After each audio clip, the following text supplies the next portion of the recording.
नमस्कार, सत श्री अकाल, हेलो, आदाब। मैं विनीत पांडे आपका स्वागत करता हूं इस वीडियो में, जिसमें आज हम चर्चा करने वाले हैं द चार्टर एक्ट ऑफ 1833 यानी कि 1833 का चार्टर अधिनियम। यह एक्ट इंडियन पॉलिटी यानी कि भारतीय राज व्यवस्था का एक इम्पॉर्टेंट एक्ट है। ये कंपनी रूल यानी कि कंपनी के शासन के एक्ट का ये एक आगे की स्टोरी है, जो कि इससे पहले के सारे एक्ट को मैंने एक्सप्लेन किया है अपनी पुरानी वीडियोज़ में, तो आप जाकर वहाँ पर देख सकते हैं। उसी कहानी को यहाँ पर आगे बढ़ाया गया है। तो ये वीडियो आपको इंग्लिश हिंदी दोनों फॉर्मेट में मिलेगी। इसमें जो फैक्ट्स हैं, जो मटेरियल हैं, वो आपको दोनों लैंग्वेज में मिलेंगे। तो किसी भी लैंग्वेज के बच्चों को यहाँ पर प्रॉब्लम नहीं होने वाली है, आपको समझाए भी जाएंगे दोनों लैंग्वेजेस में। मास्टर स्ट्रोक वीडियो है ये, क्योंकि इस वीडियो में आपको आखिरी में 2 मिनट का रिवीजन मिलता है, और उस 2 मिनट के रिवीजन के लिए जो आपको मटेरियल मिलता है वो आपके लिए काफ़ी होता है। अगर आप इस वीडियो को अच्छी तरह से देख लेते हैं, इसके कंसेप्ट को समझ लेते हैं और इसके प्रोविज़न जो कि एग्ज़ाम के लिए इंपॉर्टेंट हैं उन्हें समझ लेते हैं उनके बैकग्राउंड के साथ, जो कि मैं आपको पिक्चर्स के माध्यम से समझाऊंगा, जो कि बहुत ही यूज़फुल और बहुत ही ईजी होता है याद करने के लिए। तो आपको एग्ज़ाम से पहले इसे बार बार पढ़ने की ज़रूरत नहीं पड़ेगी, बस एक क्विक रिवीजन कर लीजिएगा। जो मैं आपको मटेरियल दूंगा वो काफ़ी होगा। और ये इस देश में कोई भी कॉम्पिटिटिव एग्ज़ाम हो सबके लिए यूज़फुल है, चाहे वो किसी भी रेंज का हो, यूपीएससी, स्टेट पीसीएस एंड कोई भी स्टेट एग्जामिनेशन, कोई भी स्टाफ सिलेक्शन कमीशन या रेलवे, किसी भी एग्जामिनेशन के लिए इंपॉर्टेंट है। तो आपको फिर इस वीडियो की शुरुआत करते हैं। तो चार्टर एक्ट ऑफ 1833 यानी कि 1833 का चार्टर अधिनियम, इसकी विशेषताएं देख लेते हैं शॉर्ट में। कि इनकी विशेषताओं में ये था कि the companies commercial activities were close down, it was made into an administrative body for the British Indian possessions. तो ये जो फीचर्स हैं ये आपको ये बताएंगे कि इस एक्ट में आखिर क्या बदलाव हुआ। उसके बाद जो प्रोविजंस हैं उसको मैं डिटेल में आपको समझाऊंगा, जो कि एग्जामिनेशन के इंपॉर्टेंट है और आपको ये सारी चीज़ें समझने में मदद करेंगी कि क्या ये चेंजेस, ये जो फीचर्स है वो कैसे आए थे। तो कंपनी के व्यावसायिक गतिविधियाँ बंद कर दी गई थी। कमर्शियल एक्टिविटी अब कंपनी की बिल्कुल ख़त्म हो गई थी, जैसा कि आपको इसके पिछले एक्ट्स में क्लियर किया था मैंने कि कमर्शियल एक्टिविटी और पॉलिटिकल एक्टिविटी को अलग किया गया था। तो इस बार क्या है कि उनके कंपनी की जो कमर्शियल एक्टिविटी है उसको पूरी तरह से रद्द कर दिया गया, बंद कर दिया गया। इसे ब्रिटिश भारतीय संपत्ति के लिए एक प्रशासनिक निकाय के रूप में ही बनाया गया। अब वो ब्रिटिश ईस्ट इंडिया कंपनी जो है भारत में सिर्फ क्या करेगी, सिर्फ एडमिनिस्ट्रेटिव बॉडी यानी कि प्रशासनिक निकाय की तरह ही कार्य करेगी। The companies trade links with China were also close down. चीन के साथ कंपनी के जो व्यापारिक संबंध थे वो भी बंद कर दिए गए। तो इससे पहले जो कि इन्हें एक अधिकार मिला था कि कंपनी या चाइना के साथ व्यापार सिर्फ कंपनी ही कर सकेंगे, उसे भी पूरी तरह से बंद कर दिया गया। तो this act permitted the English to settle freely in India. इस अधिनियम ने अंग्रेज़ों को भारत में स्वतंत्र रूप से बसने की अनुमति दे दी। अब इंग्लिश जो है, इंग्लिश के सारे लोग या मतलब ब्रिटेन के सारे लोग, चाहे वो आम आदमी हो या कोई भी नौकरी पेशा या सरकार की तरफ से ही भेजे जाते हों, उन्हें इंडिया में बसने की बिल्कुल यहाँ पर छूट मिल गई, ताकि वो इंडिया में चाहे तो प्राइवेट अपना बिज़नेस भी स्टार्ट कर सकते हैं, सिर्फ रहने के उद्देश्य से भी रह सकते हैं, अपना बिज़नेस कर सकते हैं। यहाँ पर जो कंपनी के लोग हैं, कंपनी के लिए जो जॉब करते हैं वो तो हैं ही, तो इसके अलावा भी लोग आ सकते हैं। This act legalize the British colonization of the country. तो इस एक्ट ने ब्रिटिश कॉलोनाइजेशन को क्या किया, इस अधिनियम ने देश में ब्रिटिश उपनिवेश को वैध करार दे दिया, वैध कर दिया। मतलब कि अब ये जो है इलीगल नहीं कह सकता कोई, अब इस पर कानून बन चुका है कि भारत, ये जो ब्रिटिश पोजीशन है इंडिया में, वो पूरा का पूरा एक तरह से लीगल है। ठीक है। The company still possessed the Indian territories but it was held in the trust of his majesty. तो अब कहा जा सकता है कि कंपनी के पास अभी भी भारतीय क्षेत्र थे, लेकिन इसे महामहिम के भरोसे रखा गया, यानी कि जो मेजेस्टी है, जो वहाँ की ब्रिटेन की क्वीन है, उन्हीं के ही भरोसे या उन्हीं की एक तरह से यहाँ पर ताकत, उन्हीं के एक तरह से फल के रूप में इन्हें यहाँ पर कार्य करने के लिए रखा गया। अब ये उन्हीं के अंदर में कार्य करेंगे, अपना इंडिपेंडेंटली कार्य नहीं करेंगे जैसा कि पहले किया करते थे। तो फिर इस एक्ट की जो इम्पोर्टेंट एक्टिविटीज़, जो प्रोविज़न्स हैं, वो अब हम देखते हैं, जो कि बहुत इंपॉर्टेंट है, एग्जामिनेशन में अक्सर आते रहते हैं। तो it redesignated the governor of general of Bengal as the governor general of India. Under this provision lord William Bentinck became the first governor general of India in the last of 1833। तो इसने बंगाल के governor general को भारत के governor general के रूप में नामित किया। ठीक है, पुनः नामित किया। इस प्रावधान के तहत लॉर्ड विलियम बेंटिक 1833 के अंत में भारत के पहले गवर्नर जनरल बने। समझ में आ रहा है आपको? इससे पहले जो गवर्नर जनरल ऑफ बंगाल थे, जो कि 1773 के एक्ट के द्वारा उन्हें गवर्नर ऑफ बंगाल से governor general of Bengal designate किया गया था। इस बार फिर से डेजिग्नेट किया गया, फिर से इनका नाम जो है पुनः नामित किया गया, एक नया नाम दिया गया और वो नाम होगा गवर्नर जनरल ऑफ इंडिया। क्योंकि गवर्नर जनरल ऑफ इंडिया यानी कि भारत का गवर्नर जनरल कहने का बिल्कुल वही मतलब था, क्योंकि ये भारत के ही तो गवर्नर जनरल बन चुके थे, क्योंकि इनकी ताकत अब पूरे भारत में थी।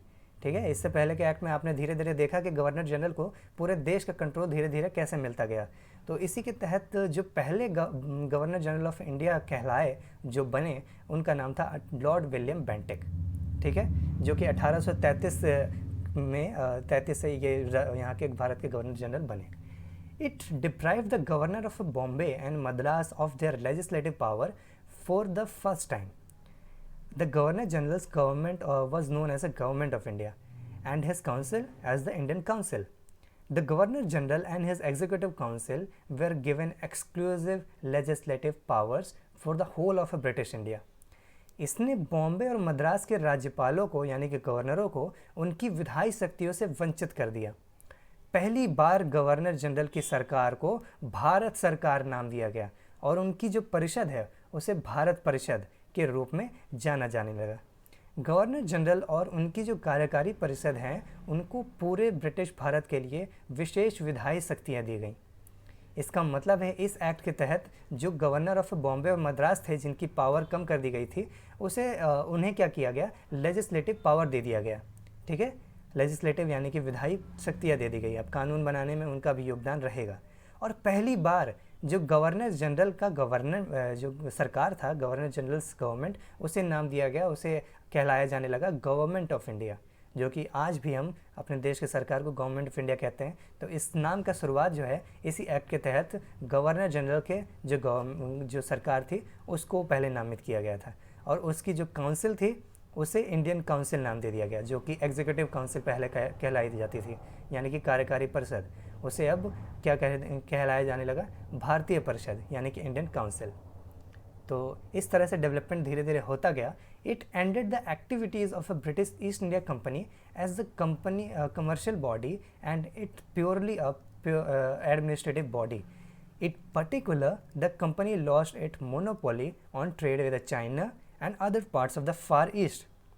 जैसा कि आपको मैंने पहले ही बताया कि इसने एक वाणिज्यिक निकाय के रूप में ब्रिटिश ईस्ट इंडिया कंपनी की गतिविधियों को समाप्त कर दिया, और यह एक विशुद्ध रूप से प्रशासनिक निकाय बन गया, विशेष रूप से कंपनी के चीन और सुदूर पूर्व के अन्य हिस्सों के साथ व्यापार पर अपना एकाधिकार खो दिया।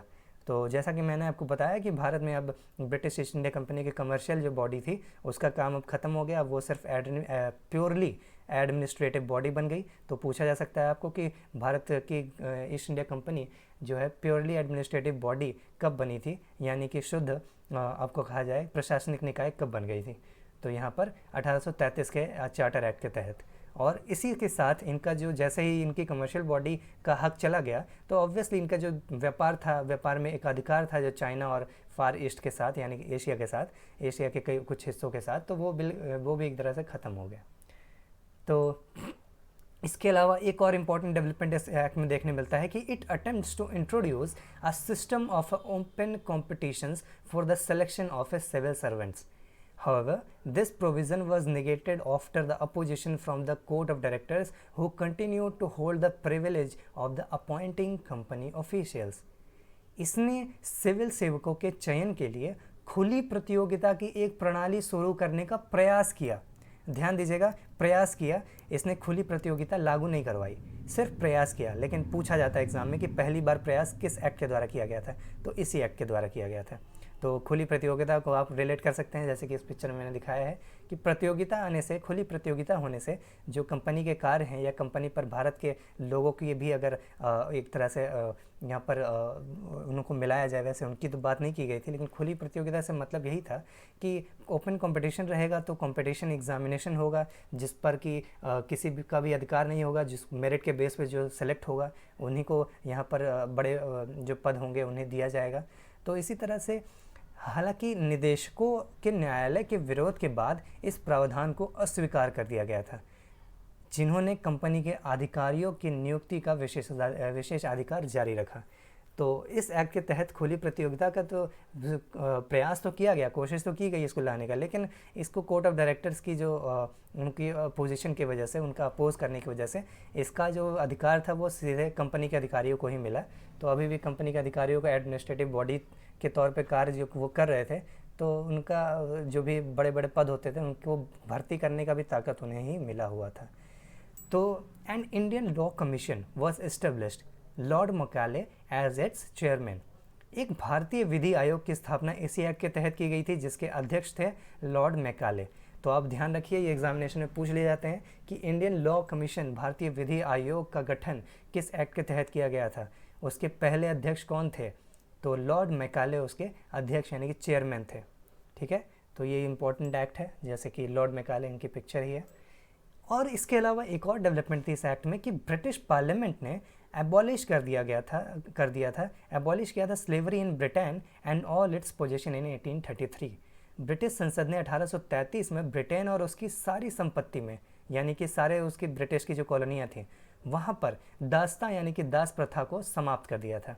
तो जैसा कि आप पिक्चर में देख सकते हैं, उस समय दास प्रथा ऐसे ही होती थी, एक तरह से वो आपका डीलिंग होता था इस तरह से, बहुत ज़्यादा जैसे नीलामी लगती है वैसे दास प्रथाओं का या दासों का जो है नीलामी लगता था, लोग उसमें ख़रीदने आते थे, बोली लगाते थे। तो इस प्रथा को पूरी तरह से बंद कर दिया गया, रद्द कर दिया गया ब्रिटेन में, और भारत में भी, भारत में जो ब्रिटेन की कॉलोनी थी और ब्रिटेन की कॉलोनी जहाँ भी उस समय थी पूरे दुनिया में, हर जगह इसे रद्द कर दिया, बंद कर दिया गया। तो पहले की तरह दास प्रथा अब तो नहीं है, लेकिन उस समय की बात अगर करें तो दास प्रथा तो बंद हो गई थी, उनको बेचना या ख़रीदना, उनका एक्सपोर्ट करना, इंपोर्ट करना। लेकिन यह है कि दास प्रथा तो तब भी चली रही थी लोकल लोगों में, बस ये है कि उन्हें थोड़ी सी ज़्यादा हक मिल चुका था, एक कानूनी अधिकार मिल चुका था, कानूनी बैकग्राउंड मिल चुका था। तो अब इस एक्ट का इसी तरह से एंड होता है। इसमें आपको मैंने टेबुलर फॉर्म में रख दिया है, जिससे कि आप इसे स्क्रीनशॉट लेकर इसका रिवीजन कर सकते हैं। वही सारी चीज़ें हैं जो मैंने अभी आपको बताई, जो प्रोविजंस एग्जामिनेशन के लिए इम्पॉर्टेंट हैं। तो अब हम करते हैं इस वीडियो का सबसे इम्पॉर्टेंट और सबसे मास्टर स्ट्रोक जो एक प्रोविज़न है, वो ये है कि आपको क्विक रिवीजन कराया जाएगा, जिससे कि आप जल्दी से जल्दी इस एक्ट की जो इम्पॉर्टेंट टर्म्स हैं और जो इम्पॉर्टेंट प्रोविजंस है वो जल्दी याद कर लें, रिवाइज़ कर लें, और इसी को बार बार रिवाइज़ करें तो आपके लिए काफ़ी है। तो हम देखते हैं गवर्नर जनरल ऑफ इंडिया। तो गवर्नर जनरल यानी कि भारत के गवर्नर जनरल का किस एक्ट के तहत सबसे पहले गठन किया गया, तो 1833 के चार्टर अधिनियम के तहत। ऑब्वियसली लॉर्ड विलियम बेंटिक पहले ऐसे गवर्नर जनरल थे। इसके अलावा गवर्नमेंट ऑफ इंडिया, जो कि इंडिया काउंसिल है, इनका ये कब से नामित किया गया, ये नाम कब से प्रचलित हुआ, तो गवर्नमेंट ऑफ इंडिया यानी कि भारत सरकार और भारत परिषद, इसी एक्ट के तहत तो इसकी शुरुआत की गई थी। प्योरली एडमिनिस्ट्रेटिव बॉडी यानी कि वाणिज्यिक निकाय, इसको किसे बनाया गया था, ब्रिटिश ईस्ट इंडिया कंपनी को। तो अब ब्रिटिश ईस्ट इंडिया कंपनी की कमर्शियल जो ताकत थी वो पूरी ख़त्म हो गई, कमर्शियल बॉडी के रूप में उनका कार्य ख़त्म हो गया, अब वो सिर्फ वाणिज्यिक निकाय के तौर पे कार्य करेंगे। सिस्टम ऑफ ओपन कॉम्पिटिशन यानी कि खुली प्रतियोगिता की एक प्रणाली का यहाँ पर पहली बार प्रयास किया गया, निर्माण या स्थापना नहीं की गई, प्रयास किया गया था। तो इंडियन लॉ कमीशन की, भारतीय विधि आयोग की पहली बार यहाँ पर एक गठन किया गया, जिसके पहले अध्यक्ष है लॉर्ड मैकाले। इसके अलावा स्लेवरी यानी कि दास प्रथा का अंत किया गया था इसी एक्ट के तहत। तो इसी के साथ आपका ये वीडियो और इसका जो इम्पोर्टेंट प्रोविज़न है वो ख़त्म होता है। तो इस वीडियो का एंड करते हैं एक खूबसूरत कोट के द्वारा, जो कि आइंस्टाइन ने कहा था कि anyone who never made a mistake has never tried anything new. Einstein का कहना था कि जिस व्यक्ति ने कभी भी गलती नहीं की है, उसने कभी भी कुछ नया करने की कोशिश नहीं की है। तो गलतियाँ करना कोई गलत बात नहीं है, लेकिन जानबूझ के गलतियाँ करना हाँ एक गलती है, या किसी की गलतियों से ना सीखना ये भी एक गलती है। पर गलतियाँ ना करना एकदम ही गलत कह देना कि गलतियाँ की हैं तुमने, तुम ख़राब हो, तुम नालायक हो, ऐसी कोई अगर ये चीज़ें यूज़ होती हैं तो बिल्कुल गलत है, क्योंकि गलतियाँ करने से इंसान सीखता है, और अगर वो गलती नहीं करता इसका मतलब है कि उसने कभी कोई कोशिश ही नहीं की। ओके, तो ये ह्यूमन नेचर है, गलतियाँ इंसान जो है गलतियों का एक पुतला है। तो इसी के साथ फिर इसी खूबसूरत कोट के साथ इस वीडियो का एंड करते हैं। तो इस वीडियो को लाइक करिए, कमेंट करिए, अपनी राय कमेंट्स में ज़रूर बताइएगा। तो इस वीडियो को शेयर करिए अपने दोस्तों के साथ, और इस वीडियो चैनल को सब्सक्राइब करिए और बेल आइकन दबाइए, ताकि आगे आने वाली वीडियोस की आपको लिंक मिल जाए। और इसके साथ ही आपका ये वीडियो देखने का बहुत बहुत धन्यवाद। तो थैंक यू सो मच।